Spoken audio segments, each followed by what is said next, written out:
Hey everyone. So today we are covering chapter 7.2.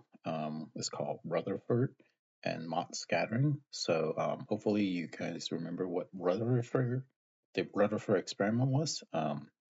Just as a reminder, is how well, not we, I mean, physicists discovered the structure of atoms. Where before people were thinking that atoms were like these blob of stuff, and then maybe a bunch of positive charge are everywhere. It's known as a plum pudding model, right? And then it's just in this little blob of negatively charged stuff. So the modern um, understanding is that all the positive charge are actually in the middle, and then you have your little blob of electron clouds outside. Okay. This discovery was made by Geiger and Marsden. Let me just highlight their names here. It's actually a funny story about this. Um, so Geiger is Rutherford's grad student, I think, and Marsden was an undergraduate. Basically the same age. Well, at your point of your career where you're, just finished intro physics, you took modern physics, and then you went off and tried to find some research to be done.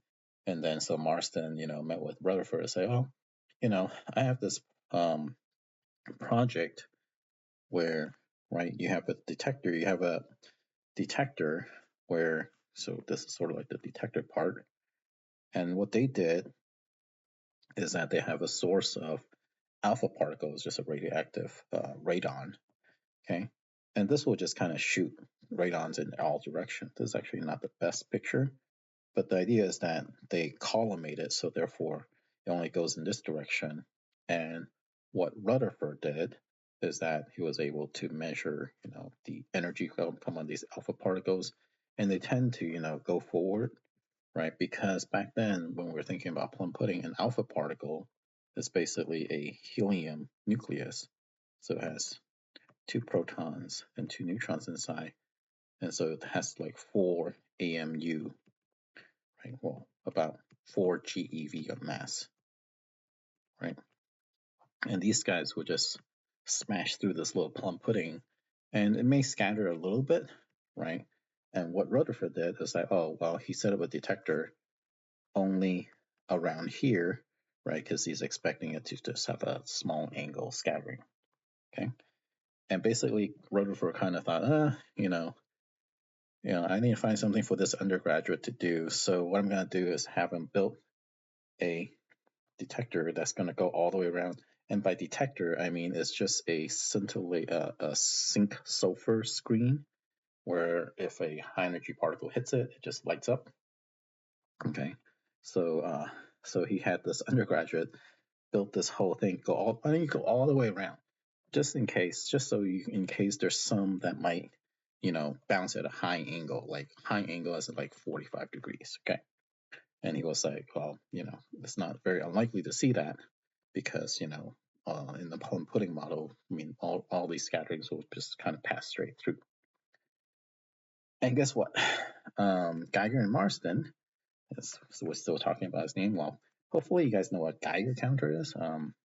Marsden actually, I think, just went on to become a professor in New Zealand, and he had a successful career after this experiment.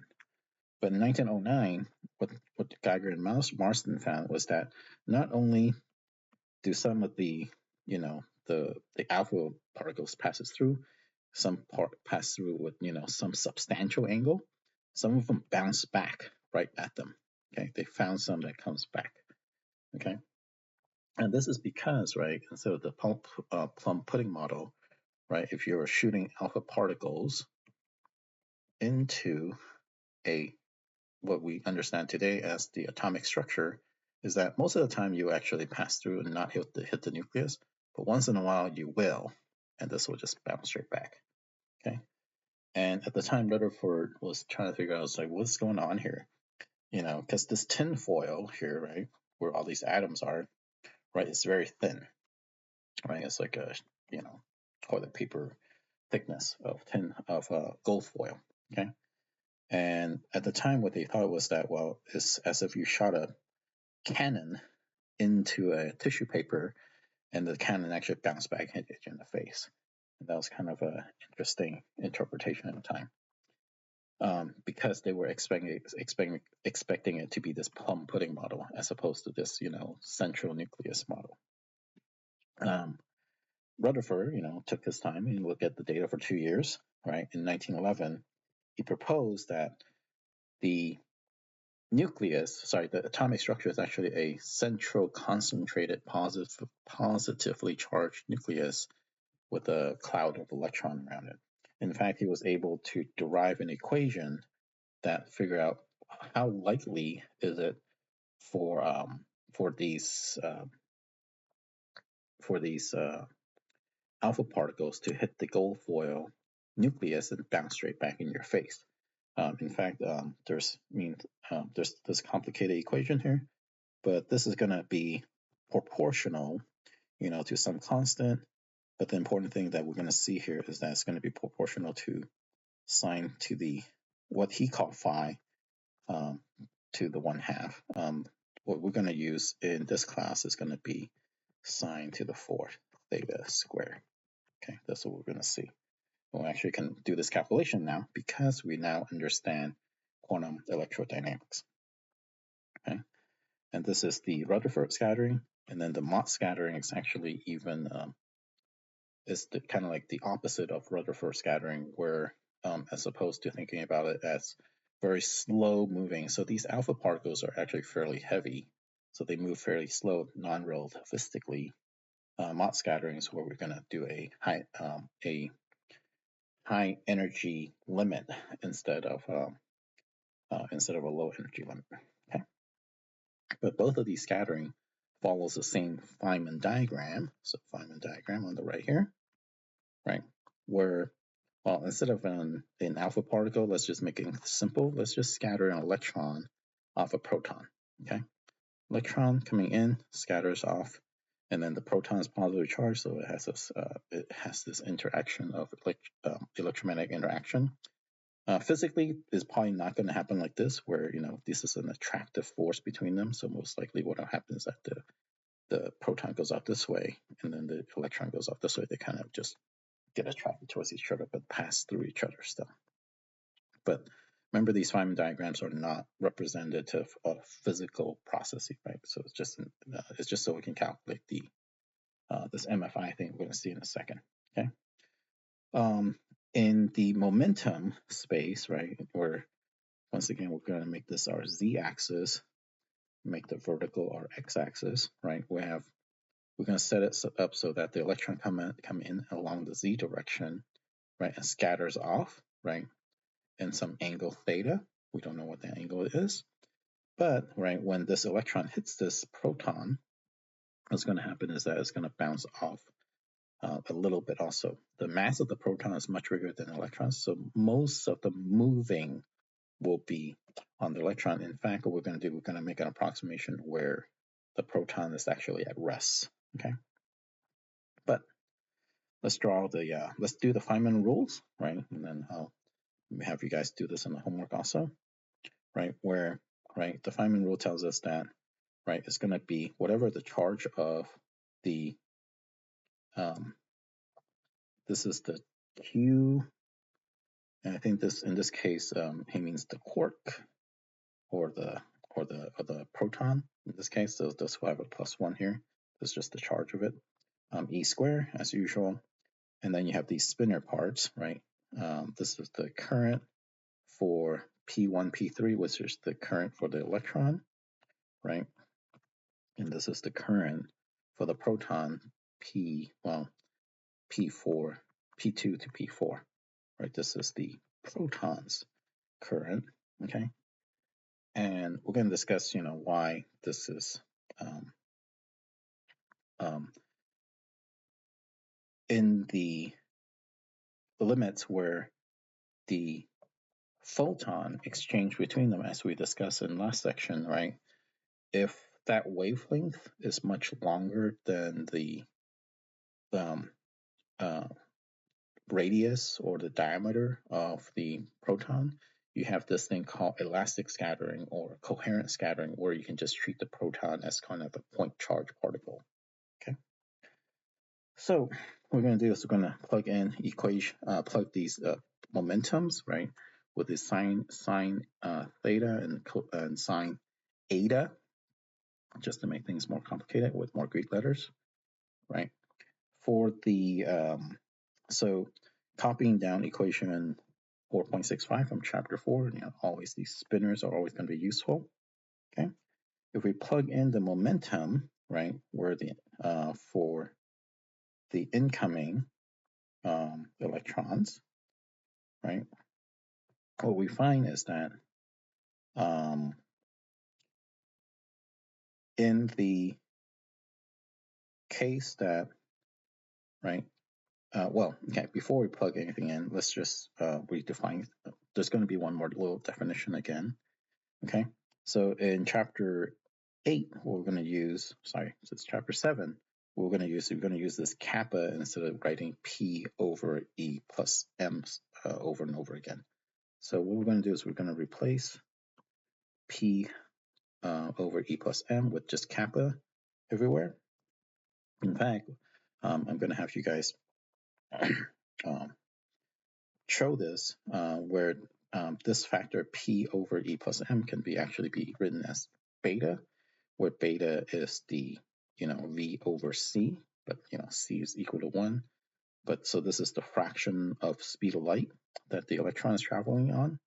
And this is the gamma factor. So gamma factor is 1 over square root of 1 plus beta squared.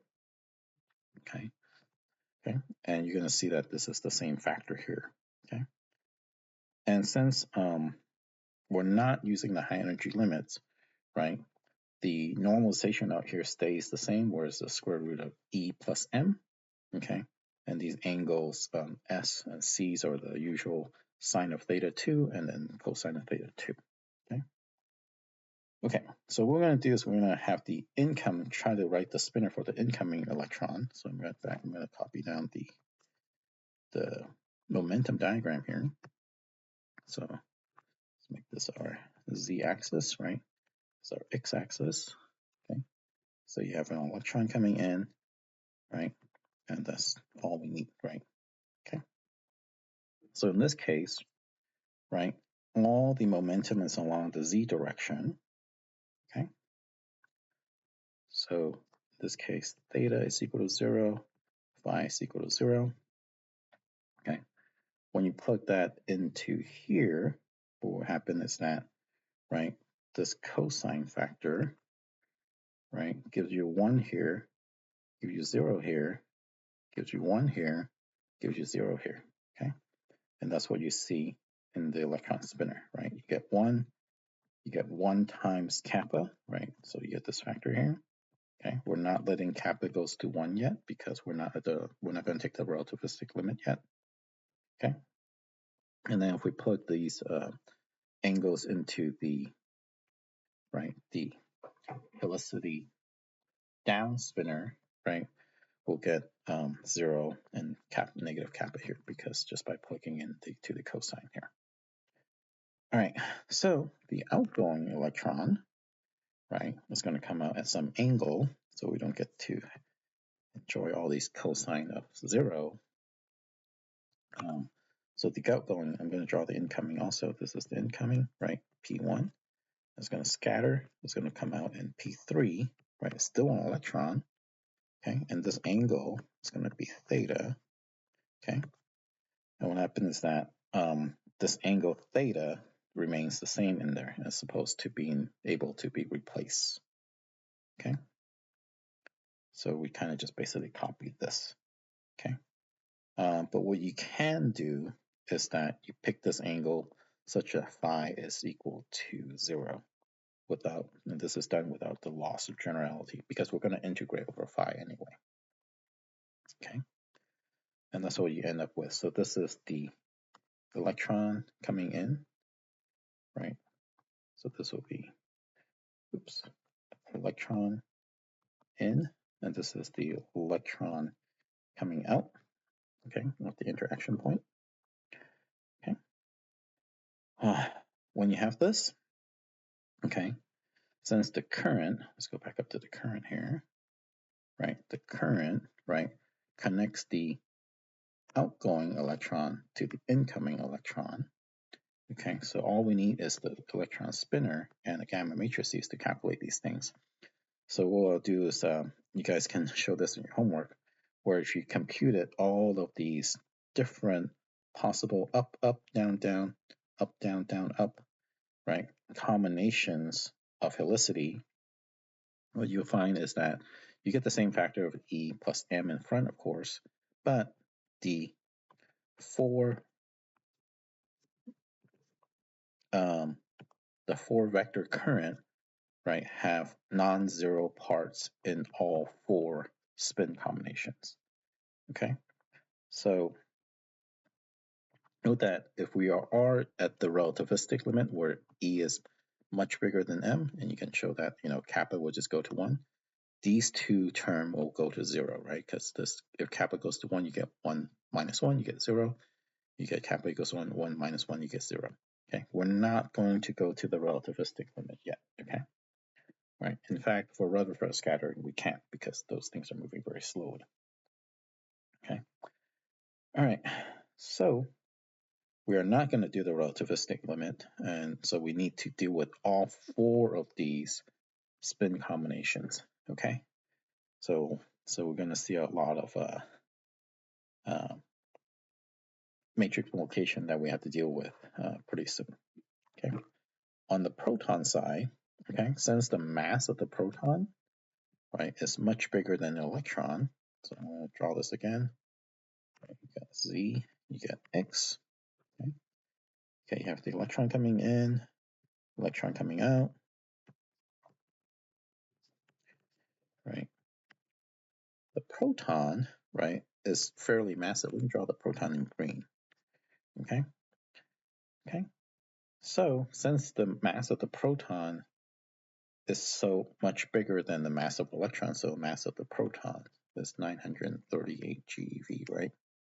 Mass of an electron is 0.511 MeV, right? So this is like millions times smaller. So essentially what that means is that initially, right, basically the center of mass frame is the proton's mass frame, okay?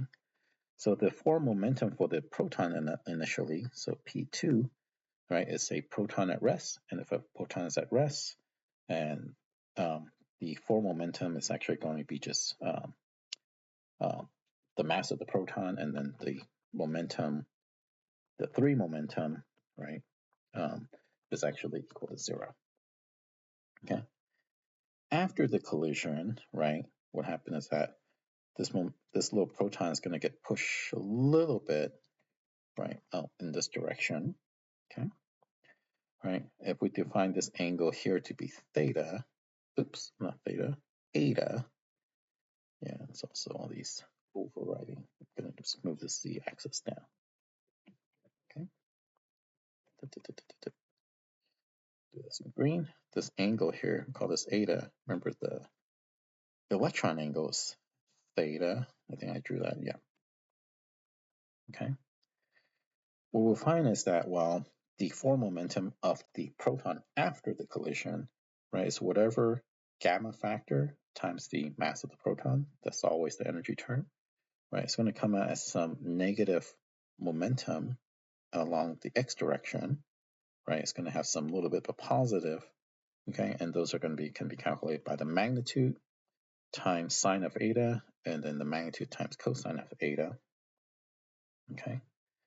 So since the proton is going to be moving fairly slowly, okay, this is almost 0, okay?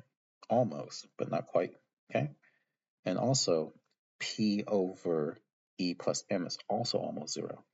We're going to plug this in first, okay? And then when we get to the almost the final answer, we're going to apply these almost 0, therefore simplifies a lot of the calculations, okay? So plugging these two momentums, right, into equation 4.65, I just have this constantly pasted somewhere. Okay, the spinors we're going to get, okay, for the initial proton, right, is going to be the square root of 2 mp, because this used to be E plus mp, right? Since the energy is just mp, then you get twice that. Okay, and since this is at rest, you're going to get 0 here. Okay, and then for the down helicity initial proton combination, right, you get the 1 in the second component instead. Okay. All right. Okay. For the outgoing proton, right, remember that's the one that's, right, moving very slowly out here. Okay. Okay. What we're going to do is we're going to make the approximation that P over E plus M, let's just make that equal to 0. Okay. Because the mass of the proton is so big, that's not going to matter. But we are not going to approximate eta.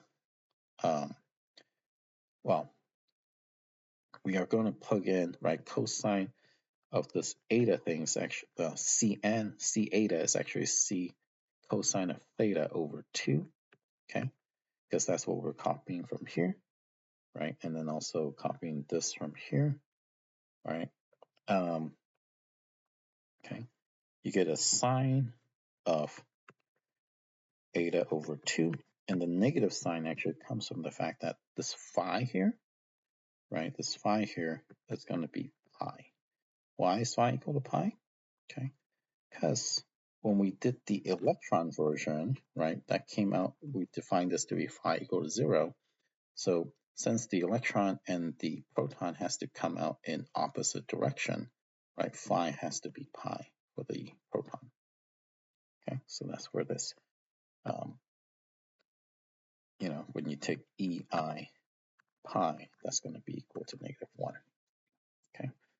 Similarly, you're going to find the down helicity outgoing proton to be equal to square root of 2mp minus sine of eta, minus s eta. Let's not call it sine, right? Because this is actually a shorthand for sine of eta over 2. Okay. Right, and this is minus c eta. Okay. All right, now we have all 4 of these current. We got this, we got this, we got this, we got this.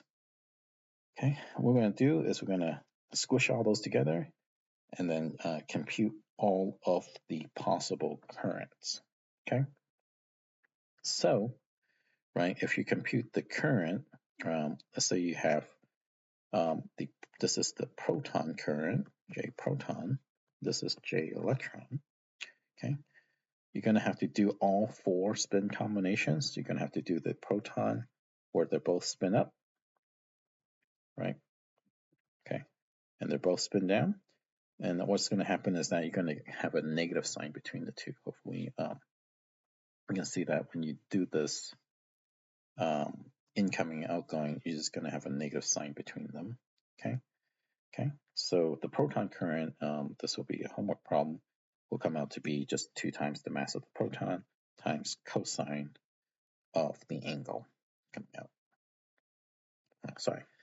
C cosine of eta over 2. Okay. The one where the protons come out and come in and out with opposite spin, right? Down, up, down. Okay. It's going to be the same thing, except you get a negative sign in front, and also it changes to the sine of eta over 2. Okay. So this is the current that contributes to the matrix element that we're going to calculate. Okay. And this is where I'm going to skip a lot of algebra, and I'm not going to make you guys do this since I want to skip it. It's just going to be like 2 pages of algebra. Okay. You plug in all 4 of these. Oops, circled the wrong one. Right. And you combine them with all 4 electron version of it. Right. Down, down. J, E, up, down. J, E, down, up.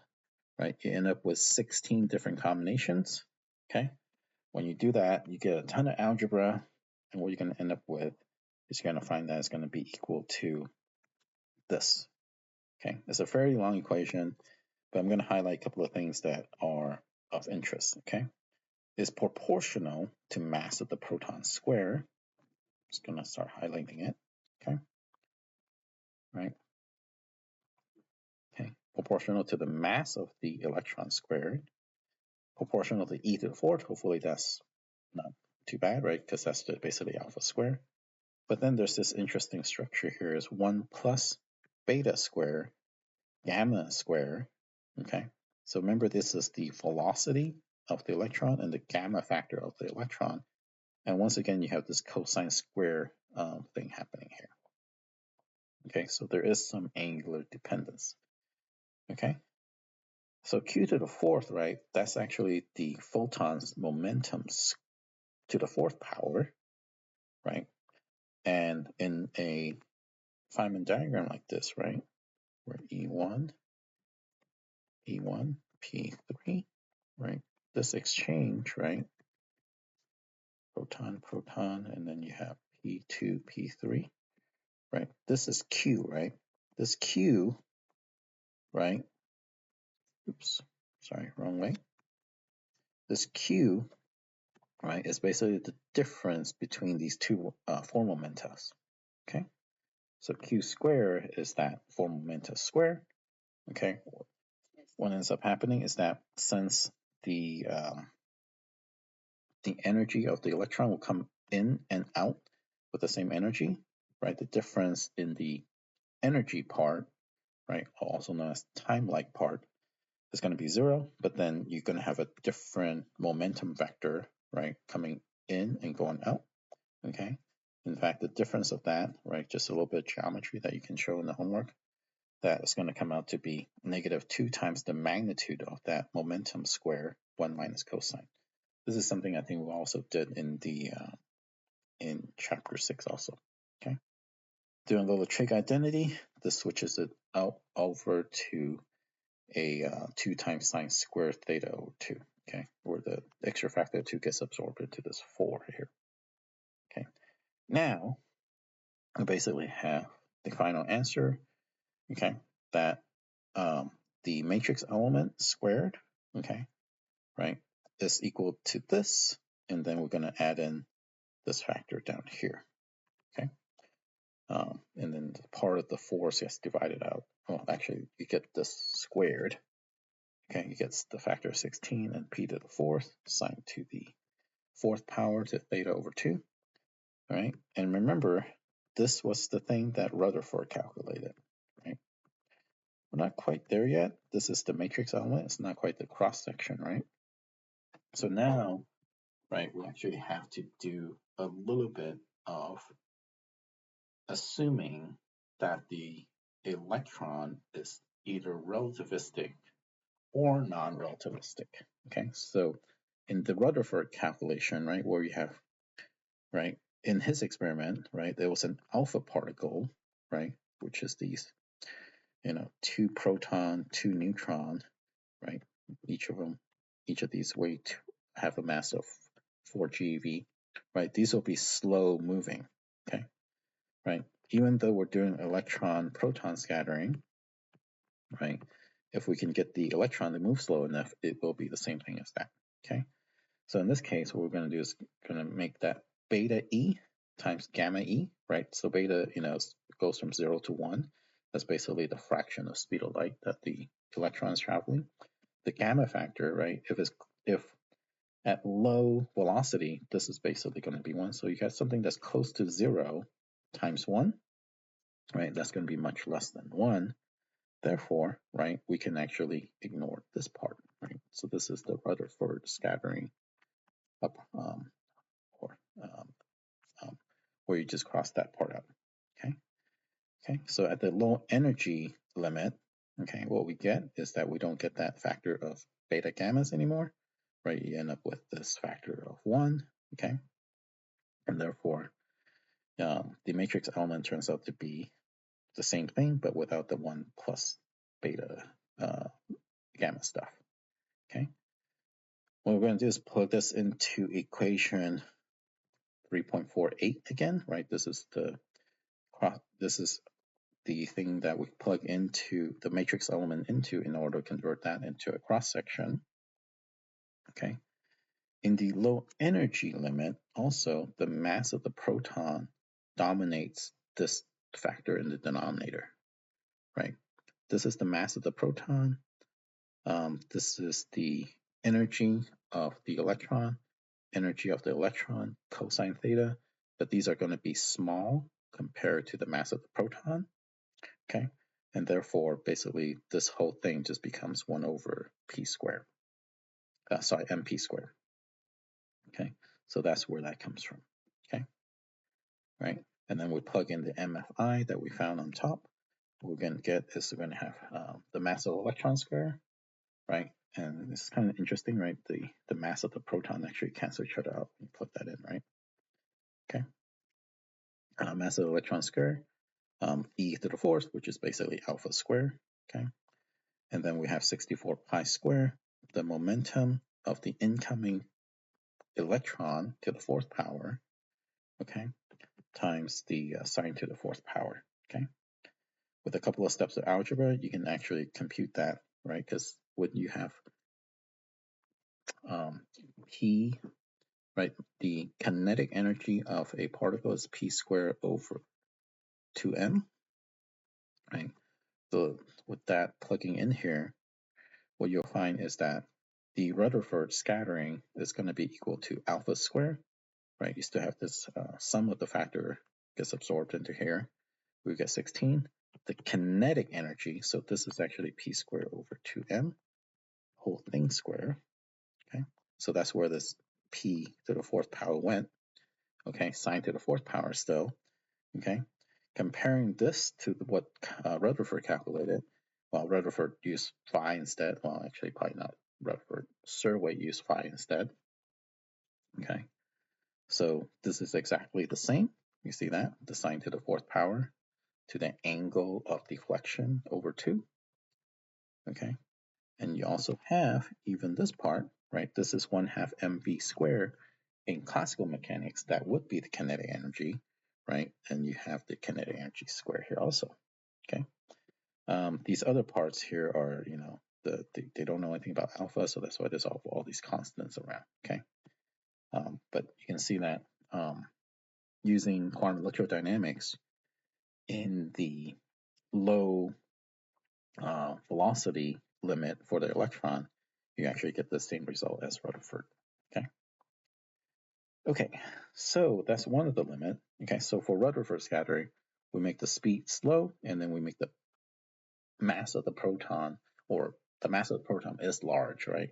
So there, but is the case where there's low momentum transfer, right? Remember in the last section, in order for you to have elastic scattering, also known as coherent scattering, where you're scattering off the entire proton versus probing what's inside, right?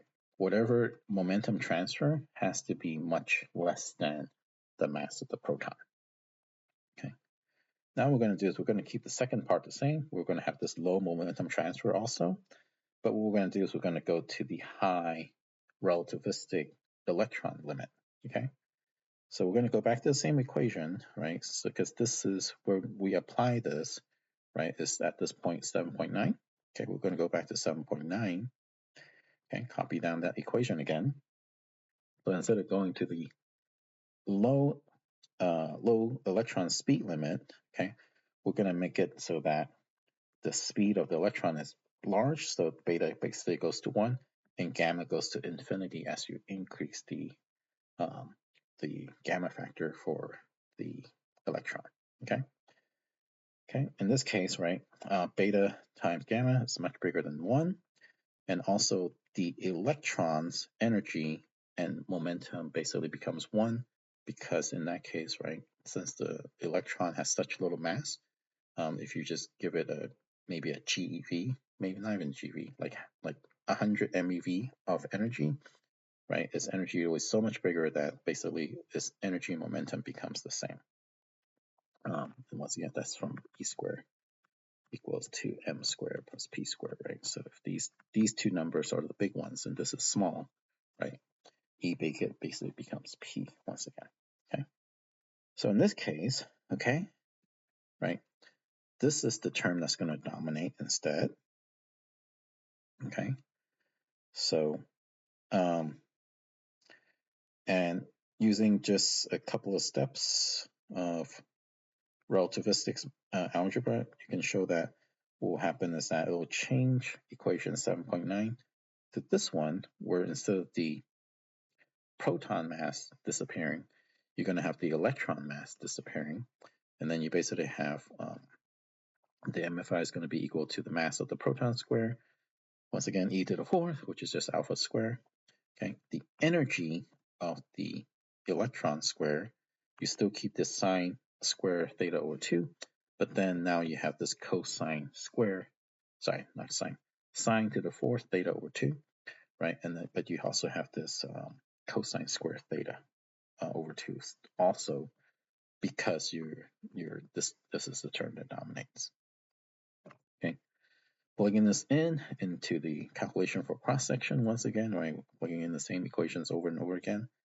What you'll find is that the cross section for Mott scattering, right? This is where the electron is going fast, but then the amount of energy transfer to the proton is very little. Okay, it's going to be alpha squared divided by 4 times the energy. You still have the sine to the fourth power dependency in the denominator, but then you also have to combo that with the cosine square of theta over 2. Okay, so these are the two different electron proton limits. So we kind of hit the high and low end. Okay, for the rest of the chapter, the book is going to try to do this middle ground, and I'm going to see how much we need to cover in order for us to understand chapter 8, which is where we want to get to, because some of you guys are going to be working on LHC, and you need to understand how protons and protons collide together. So that's why we all want to cover at least fairly detailedly up to chapter 8. Okay, so just to summarize, okay, in case of slow electrons and low momentum transfer between the proton and electron, right, you get the Rutherford scattering. Okay, in case where the electron is relativistic, but you still have a low momentum transfer between the proton and electron, okay, you have the Mott scattering formula. Okay.